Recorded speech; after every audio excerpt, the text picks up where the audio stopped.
This is actually one of those rare moments where I am really, really excited before my food is served to me.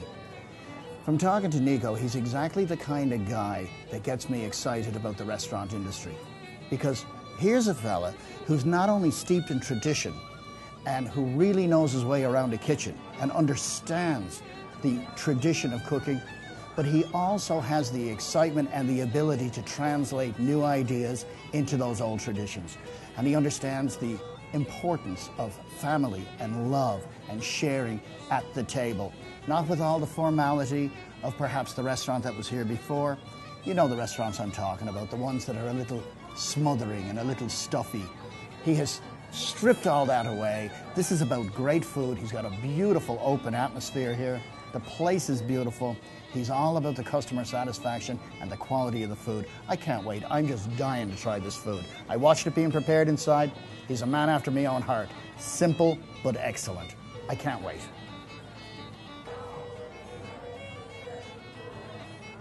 Oh, Lord. Here, just a small bite to eat today. Just a little bite. Just a little bite. I heard some people come in, so I decided to cook a little something. Now this is real Greek cooking now. The works. The works. Wow. Never shy of food. Man, this is some kind of spread, Niko. Talk me through. We got a house salad, I'm guessing? It's a country salad. It's traditional country salad in Greece.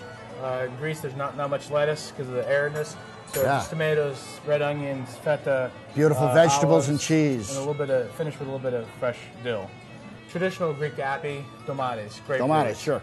We do a little differently on this side of the Atlantic. We use ground beef because it's more prevalent, and it also meets more with the palate. Lamb over there.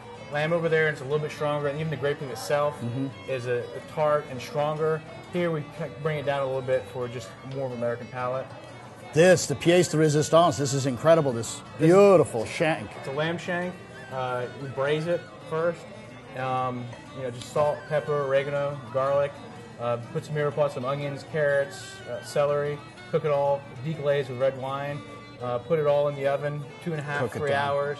Cook it till the meat falls off. So it's classic technique. You're serving it with an orzo. The orzo pasta, we take a little bit of the jus off at the end and kind of use that as the base. No chicken base or anything else, just a little bit of lamb base. Just to get the real game flavor out, everything else. And then again, we're back to the yellow wax bean, local from Mayfield Farms just up the road. And of course, my gorgeous piece of fish that we watch being, I can't wait to bite into this guy. Now tell me, this whole thing, this screams to me about the old country, back home, eating en masse, the whole family, great big tables of food and great big tables of family. And as you can see, everything here, also the salad, even the grouper stuff, is family style. It's big. It's big. It's not for one person. It's all for you. Take your plate, you're done, you finish, you pass the bread, everything, you break the bread. When you eat Mediterranean, it's your hands are involved. Sure. It's not same as when you have a conversation. Exactly. You're not going to be sitting back with a knife and fork a lot of times. You're going to be using your hands. You're going to be breaking bread, dipping. There are no rules. Again, you take the bread, you dip in the olive oil, and you get all the flavors out. So it's a lot of sharing. It's about sharing a great meal, family, friends, laughing, crying, whatever it is the occasion. Right. Just it could be a Sunday meal and the family's together. Every time the family comes together is a celebration. It's an eating experience. Exactly. Something to be remembered. Exactly, because it's hard to do. Time is very precious these days for everybody to come together. You're so right. And we live a very stressful life these days, especially now. So this is the time to sit back, forget about everything else, and enjoy your food, your family, your friends, whoever it is you get to break bread with.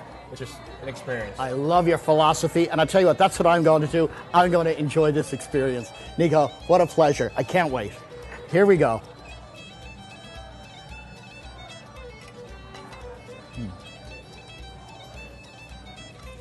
That's a beautiful, meaty kind of fish, this grouper. It's got lots of personality. And again, it's so fresh and so delicious, it doesn't need a lot of sauces. Little kick of the garlic, salt, pepper, you can't beat it. It's truly wonderful. Excellent meal. Here we've got starter, salad, everything together. Is just go as you like, whatever you like, do what you want. So it's just good. So, wow. Red wine with fish. Who cares? Exactly. I don't. Man, I'll tell you what, these are terrific. And that's just a just a white bean, a navy bean. Beautiful. Very common. It's a good starch, not to overpower the fish again. You know, rice, white beans, just something simple. But it's full of flavor. Full of flavor, but nothing in that dish really will take away from the accent of the fish. No, it all complements the whole, and that's the point. We get so, you know, especially young chefs tend to get a little bit fussy, a little bit over. They need to have 30 and 40 elements on the plate, all fighting and struggling. The best way you can cook a food is when you get a flavor. You say, what is that flavor? And you sit there and you have to think for a second, because nothing is overpowering. Nothing is going to take away from what the protein that you have on the plate. Just something that'll maybe accent it. Exactly. And some people get carried away. I said it was an art, but some people get carried away with building and focusing on you have all these techniques and all these tricks. There's no tricks to food. There's simple preparation. Gotta have the basics. Basics.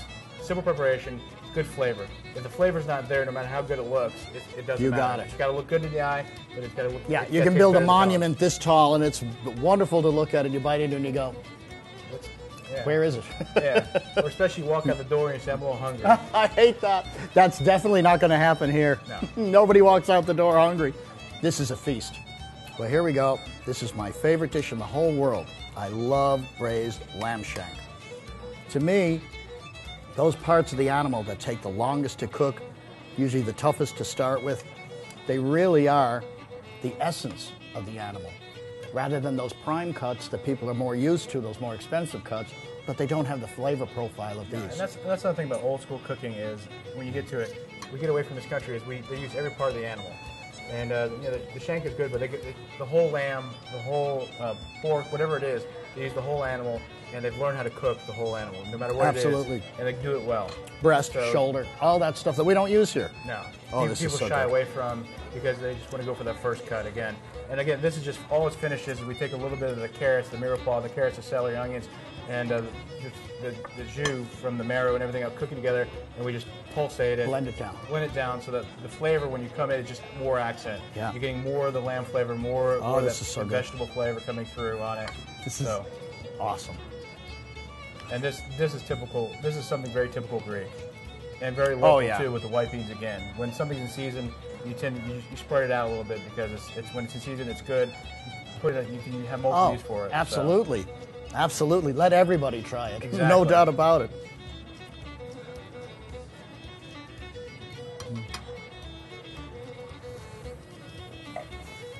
That's just great.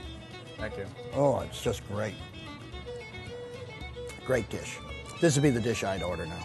I would have I'd have the strawberry grouper as an appetizer, and then I'd have to have the lamb shank as my entree. Maybe a box. A big box to take home. Terrific stuff.